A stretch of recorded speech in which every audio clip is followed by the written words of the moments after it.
Hello. Hello. Can you hear Welcome me? live. Nick, we're starting. Welcome live. Crossover report. Can you Three hear guys, me? one mic. Hello.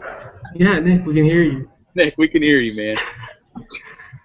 Say yes. That's a great start to the show right now. Welcome, three guys, one mic. Crossover report here. Beautiful Wednesday morning. Going to talk a little basketball. Early March. Two different topics. So let's get into it. NBA season pretty much close to three-quarters of the way done. And it's really been the Steph Curry show, to say the least, and it's been the Golden State Warriors all year long, having probably one of the best years, and with the chance to break the Chicago Bulls record. But Steph, coming off an MVP season at 27 years old, seems to be right in the prime of his career. Right now, this season, he's averaging around 30 points, 6 assists, and 5 rebounds. Those points, he's up, I think, about 7 points compared to last year when he won the MVP, and his assists and rebounds are right where they were last year. So just seems to be picking up right where he left off from last season's MVP performance. And it's been a lot of discussion of now, can we basically say right now, with Curry's performance at this point, can we crown him as the best player in the world and kind of surpass him over LeBron and give him the best player in the world, rating over LeBron, who's been the best player in the world probably the last 7, 8 years? Is Steph now that guy that we're going to turn to? I know there's been a lot of different criticism. A lot of people think yes. He's right in the prime of his career with his ability to shoot the basketball. It's been amazing with how well he can score and how well and he's still, people kind of forget, everyone thinks all he is a scorer, but he still distributes to his teammates. He averages, like we said, right around 7, 8 assists a game. I don't know. Let's get your guys' thoughts. Can we name Steph Curry the best player in the world right now? Paul, let's start with you. No, absolutely not. I don't think it's that should even be in the discussion.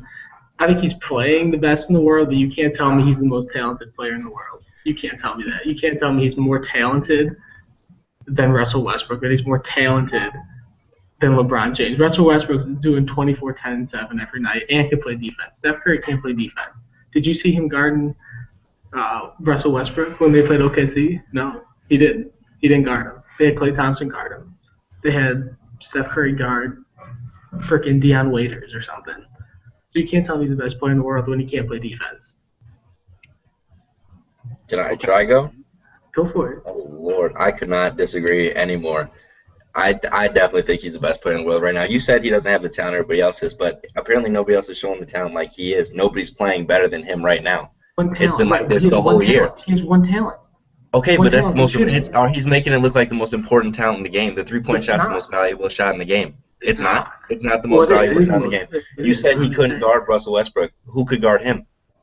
He outweighed the bad defense he had. That's what I'm saying. He can't play defense. He can't play any defense.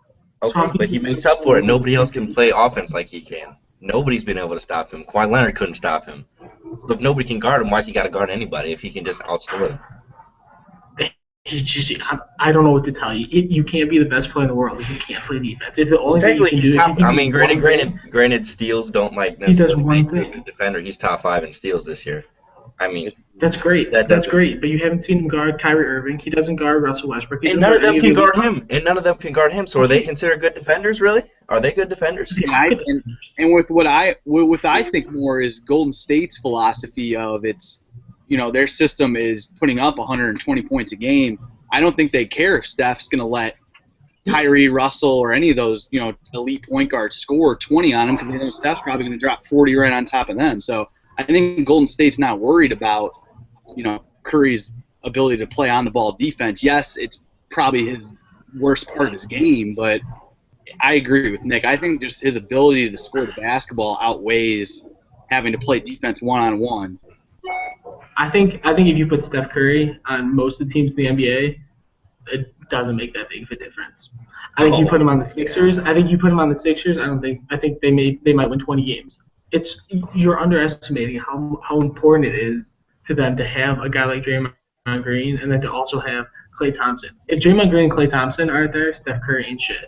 No, Yeah, I that's agree. not I true at all. totally agree with that. I totally agree with Paul. Yesterday I they think almost lost to the Hawks without Steph. Okay. Okay, they beat the Hawks by like 20 with him. Okay, they're not good they without lost the game without Draymond Green though too. So what are you talking about? So If Steph they're equally as played important. yesterday, and Klay Thompson or Green sit out, then they probably almost lose to the Hawks too. Without No, they all probably these win key players, by like 50. No. Yes. Yes. I think Without Klay Thompson, you can throw 2 or 3 guys at Steph Curry because you don't have to worry about the second best shooter in the league being open. Okay. You don't have to worry about Draymond Green being able to find the open guy. But like if you take Russell Westbrook, you put him on the Sixers. Let's hear Russell they're probably Westbrook. a Yeah, team. Russell Westbrook's so efficient and everything. 24, 10, 7. I definitely. No, he does. He puts up numbers. He does, but he doesn't win. That's a problem. Doesn't he, doesn't he? Is Steph winning or are the Warriors winning? Steph is winning. That's what you got to ask Steph's yourself. winning. He won the MVP. He's going to win the MVP again. It's hard to say the MVP on the it's hard to say the MVP on the NBA championship team isn't winning. Just by jacking up threes. Okay, Is he the most valuable player? Okay, you say like he's just jacking them up and not hitting them. Yeah. Like you're talking like Josh Smith. He's hitting these at a ridiculous rate. He's already top 25 in three-pointers made in his career. That's great. He's on the all-time list already. He's going to keep breaking the record every season. He's not even necessarily in his prime yet. But that's the most important shot in the game. That's the most important shot. He's as efficient as Ray Allen, but he's creating his own shot. That's great. I'm not saying he's not talented. I'm saying the value of the three is more important than his lack of defense, by far. I just don't think you'd be. I don't think you'd be saying that if you didn't have 2 great defenders behind him and Draymond Green and Klay Thompson. You wouldn't be saying that. What do you want me to do? He's playing how he's in the system. He can't not play in the system. I mean, he's just doing what he can do. Well, I know Nobody's playing better than him right now. You couldn't have put him in a better system than he's in right now. And I would argue, yes, Steph, any team in the league that he'd play on, his numbers would be what they are. But I would argue that if Curry wasn't on this Warriors team, would they be as good? No, but they would still, I think, in my mind, be a top 5 team in the West for sure without Curry. I think this team would easily be able to figure it out without Curry on this team, but Curry makes this team what they are. That's why they're the best team in the league, and they've only lost, 6 games this year because they have Curry. I think this Golden State team, it definitely, what they have works into the system, and the pieces around him, you can't exclude the pieces around Curry are why this team has lost only a handful of games this year.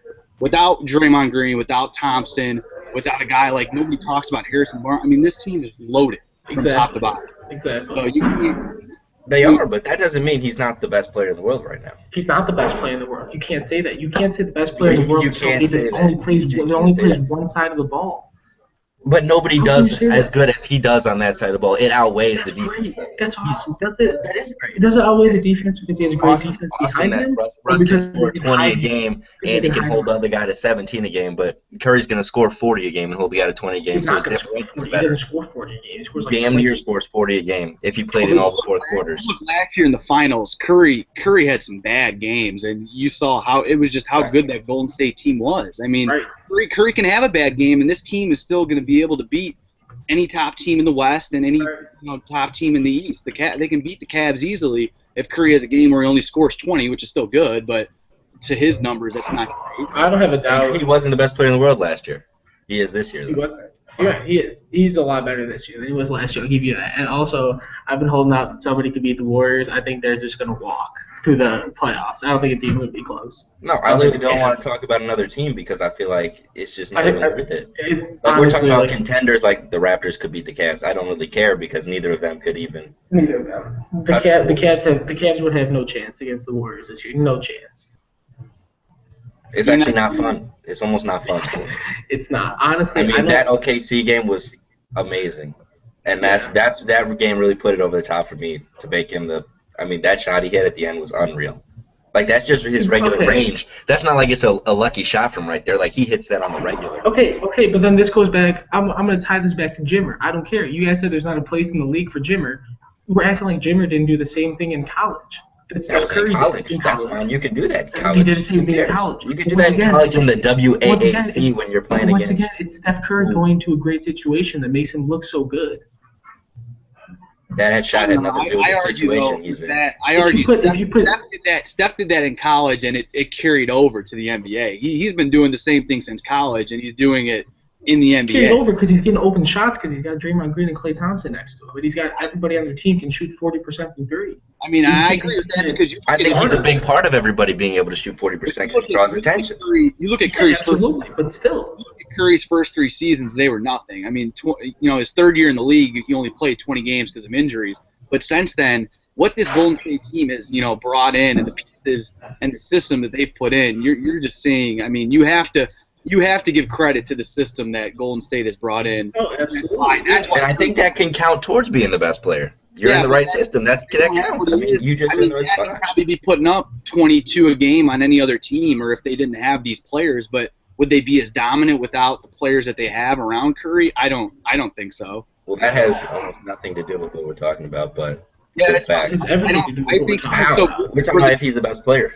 He's the Well, best. how much- He's the best player right now because of the pieces around him. I think. I think he's a good player. I don't know if he'd be putting up 30 points right now if he wasn't on Golden State. Right, but we'll never know that, and we can't go by that. We have to go by what he's I doing think right we're now. going to see that in like 5 years when they can't re-sign everybody. When they start losing They pieces. could win 4 in those 5 They years. absolutely They could. probably will win 4 in those They 5 years. probably will. I'm just saying. We'll see. I don't know. It's a fun debate because with how well he's been playing this year, you've got the people who, like Nick, thinks he is the best player in the world. I think his skills are nobody can match what he does on the offensive end. But then you got the argument too of it. Is it the system? But you can never really tell. Is he lucky that Golden State has built this system around him and brought in all these great players, and they've all just bought into what they're trying to do and it's working. I mean, you can't fault the guy for that, but he's performing. I mean, it'd be a lot different as if he wasn't, having as good a year as he did last year. He's exceeding expectations from his MVP season last season. So he's probably going to most likely be the MVP again. The debate will be up, assuming that they most likely will win the finals again. It'd be a shocker if they didn't. It's probably going to be, a lot of people are going to start saying, he's probably surpassing LeBron, and if he can keep it up the next 3-4 years, he'll easily, I think, be the best. Okay, I have one last thing to say. I was watching His and Hers on ESPN. I want to know what you guys think about this. And they were discussing, and they both agreed, that they would rather have Steph Curry take the final shot of the game than Michael Jordan. Thoughts? I really don't know. I only get to see like Michael Jordan highlights and only like his final. Right. I've never seen Michael Jordan miss a last shot. Like I only ever get to see the highlights of it and stuff. So I don't know. I've been in the Steph Curry thing and I've seen him. Right now, the way Steph's playing, it sounds ridiculous because Michael Jordan is the greatest ever, but It just sounds like a bit much. Yeah, it does sound like a lot. 6 years into his career. It's a bit much. I mean, I guess it would depend what the situation is. Like, does Mike got time to get to the elbow and hit a mid-range jump shot? Or are we running down the court, full court, with like 3 seconds left, and I need like right in front of half court? Then I'm having Steph take it. But I really hard to give it up. I mean, it's been a small sample size for Steph. I think we've seen a lot. MJ's won 6 championships, have hit so many clutch shots in his career. So, and I think it does. Like Nick said, the situation kind of depends. I don't know. I think we need to see more of a bigger size from Curry. Yes, he's hit his clutch shots, but I think we need to see some more before we can probably give him. I'm going to give it to Curry over MJ. But that's another thing with the best player in the world. Did you see LeBron's shot at the game winner the other day where he just airballed it? Oh, that was. Oh my lord! I think it was in that moment that I told myself they can't beat the Warriors. They don't have a chance. That was poor. And then the one game he didn't play, they got absolutely destroyed. Oh my. Yeah, if Golden State stays healthy, there's no reason they don't walk all the way through the finals. Although Curry did not, as we said, he didn't play last night against Atlanta with an ankle, so I think that was more of a precautious. He's listed today right now, but assuming he's good to go for the rest of the year and the rest of that team, I mean, but even regardless, they could miss a guy or two, and with Curry and all those other pieces, they should be fine. But it's been a fun debate. It's been a lot of talk. Curry having another spectacular season. Is he the best player in the world? So some of our thoughts on that. Thank you for watching 3 Guys, 1 Mic. As we said, you can always follow us on Twitter at Crossover Report for everything basketball. So as we move into our last topic here on this beautiful Wednesday morning, moving to the college basketball side of things. So the last week or two, there's been a lot of talk on a Duke sophomore guard, Grayson Allen, who has been labeled, is labeled coming in as kind of a ferocious, maybe kind of dirty player, as we've seen already 2 different times this year, blatantly tripping other players on another team. The last coming about a week ago against Florida State. It was towards the end of the game, final seconds, and Grayson Allen just blatantly, fell to the ground, and the Florida State guy started to try to run down the floor, and he just took him out. Second time he's done it, and the funny thing, ACC came out and gave a reprimand, and just kind of a warning, a public warning to everybody in the league, saying, if this happens again, violations could come out or fines. Duke came out and said they dealt with the situation internally, but he wasn't suspended for their next game, didn't sit out at all. Nothing really came out from Coach K. They said they dealt with it. The second time this has happened, does there need to be fines given to Grayson Allen, or should he have sat out at least a half? Should something more have been done? Because when you look at the videos, he's blatantly just tripping these guys. I mean, it's really dirty. And the one against Florida State, there was no foul was called, nothing was called, even though it was the last 20 seconds of the game. But something's got to be called. Somebody's going to get hurt. What needs to be done here, and will something be done with the tripping problems of Grayson Allen? Nick? I definitely thought he probably should have been suspended for at least 1 game or something. I mean, he did it twice. I mean, you can't have that because now, like you said, they sent a reprimand. But now, let's say another guy trips somebody and he gets suspended. Well, then you got to look at Grayson Allen and be like, well, he didn't get suspended, so how are you going to suspend me? Even though they sent out the reprimand. So they needed to make that example then, so then they don't have to make that example on somebody else. And then they're saying it's like the Duke effect. Oh, because they're Duke, he didn't get suspended and stuff like that. And what I thought was just so stupid was you said it was in like the last seconds against Florida State. What are you doing? Like, that's just so dumb. I never liked Grayson Allen in the first place, and this just adds to my hate for him. But I mean, I think he is turning into that typical Duke guy that you don't like at all, like Christian Laettner.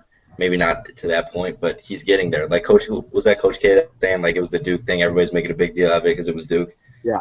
Yeah, well, like, that's what happens when you go to Duke. You're under that microscope, and you can't act like that while you're there if you don't want repercussions of people talking about it like that. So I thought he should have probably been suspended for just 1 game. I mean, he did do it twice, but, yeah, he seems like a guy that I don't like now, even more. Not a likable guy. We wouldn't be friends. Yeah, I'm right there with Nick. I think the thing with Grayson Allen is that, unlike like Christian Laettner or like who's another Duke guy, like JJ Redick, Grayson Allen can't play. Like, he sucks. He's not gonna make it on the next level. He's not gonna even carry Duke through the tournament. Like, ESPN and everybody really wants him to be good, and he's not good. He's just not good. So I think that's why he's shipping people, because he knows he can't hang in games, so he just wants to get every edge. I think it's unbelievable that none of the refs like saw it, called a flagrant. I mean, it's pretty blatant. He didn't even try to hide it. But yeah, I don't know. I don't know how he's not getting suspended. It's definitely the Duke thing. He should be suspended. I mean, 2 times this season, suspending the whole ACC tournament. Like, don't even let him play. Right. And imagine. Go ahead, Nick. Imagine if he did that in like the NBA. You saw DeMarcus Cousins almost swing off of the one like Steven Adams the other day for just holding on to his ankle. Who was that guy earlier in the year that got in college that got suspended for tripping the ref? I get it's a ref. Oh yeah, right. But he got suspended for tripping somebody. If you trip somebody twice, right, just. And that's the thing. Now you can't suspend another guy if they do it. You just can't. Because he did it twice. He didn't get suspended. So if he does it once. I don't know. It's stupid. It's been getting a lot of talk, as we said. It's the second time it's happened, and no violations were given out by the ACC, and nobody. Duke's always been a hated program, and I think that's why it's been getting a lot of coverage. And the fact that nothing happened, I think, is why it's been talked about a lot too. Coach K getting some criticism that even though the situation was handled internally at the school, that he wasn't even sat out for a quarter and a half or something, but. I don't know. No violations were given, so we'll see if it continues. Ben talks about the last few weeks, the Grayson Allen tripping saga, so see if that happens anymore with Duke. As I think that's our last topic. Any final thoughts before we head out? Paulie, Nick? Nothing. And tomorrow, we doing a crosstalk tomorrow, our annual Thursday crosstalk. What is that, our 4th one? I think we'll have our pop culture sports talk tomorrow for you, so stay tuned for that. But as always, You can follow us on Twitter at Crossover Report. Like us on Facebook. You can subscribe to us right here on YouTube. And as always, you can visit us at crossoverreport.com. So that will do it for us today. Just a few topics for you as we're, heading towards NBA playoffs. Will be just in about a month or so. March Madness, NCAA tournament starting up this week. I'm not the NCAA tournament, conference tournament starting up this weekend, and then March Madness starts in, I think, about a week and a half, 2 weeks. So we'll have a lot of stuff for you here at Crossover Report as we are in the heart of basketball season. That's going to do it for us. Thanks for watching today. 3 Guys, 1 Mic. Nick Damiani, Paul Lamb, myself, Neil Doyle. We'll see you next time. Have a good day.